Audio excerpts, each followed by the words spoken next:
way, they put inside of textbooks when you buy the books at the bookstore. And as soon as you fill those out, it's like nothing. You don't even have a job, they extend you the credit. No, but they always tell you, just put down what you're getting financial. But you know, that's really interesting what you said. I'm just like, oh my God, they're still doing that. There used to be in the student union, they would all set up tables, and balloons and the fanfare, and you're a poor student. I really wish that more adults, I wish my parents had been more, had sat down and told me about money management and all, you know, because it's a cycle. That's what ends up happening.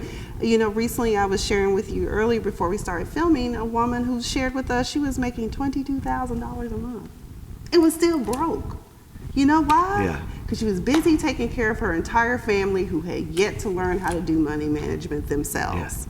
And that's a big problem, especially. Let's talk about this B word, not the B word that you think I was going to talk about, budgeting. Let's talk about budgeting. Oh, the dreaded B word. How does one go about formulating a budget if they've never done it before? Here's the deal.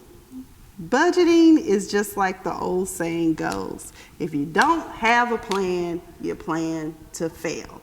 Write it out. Put it in writing.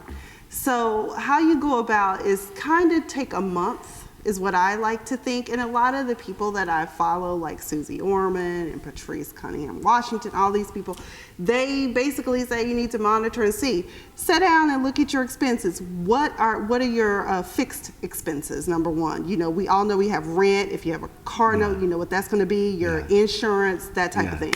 What are your flexible things, like your utilities? That could be gas, water, electric. Write those down. There are other things that are kind of needed, like television, your cable, your Wi-Fi, your subscriptions even to like Hulu and Netflix and Amazon. Well, it's interesting that you listed those because you're almost listing them in order of prioritization. Exactly. And personally, I do that as well. I think when I think usually the bigger ones, you know, have the highest priority.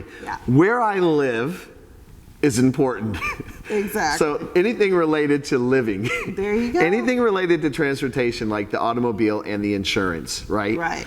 And then after that, we go for food.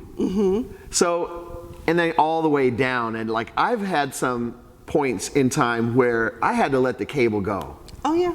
You know, and then I might have to let this subscription go, and that's like, what are the bare necessities, you know, that you have to live? That's really the good starting point. And then what is the other part of the budget then? These are the output. What is the other part? So you have your fixed, flexible, and then you have what I like to call your wants kind of a section. But you do kind of have a need in there. Like for instance, if you're a working professional, you have to show up at work and be tight. That's going to include buying new clothes or dry cleaning and getting certain things fixed on them if you need to. I know a lot of people that are in sales, you have to look good. You're selling something, you have to sell yourself too. Entertainment.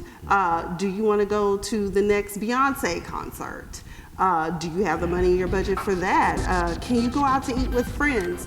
We're not saying when you have a budget completely isolate yourself, because we all need the social. That's important for our health, our mental health, but you also need to think what's more important. So, you know, you just prioritize those things.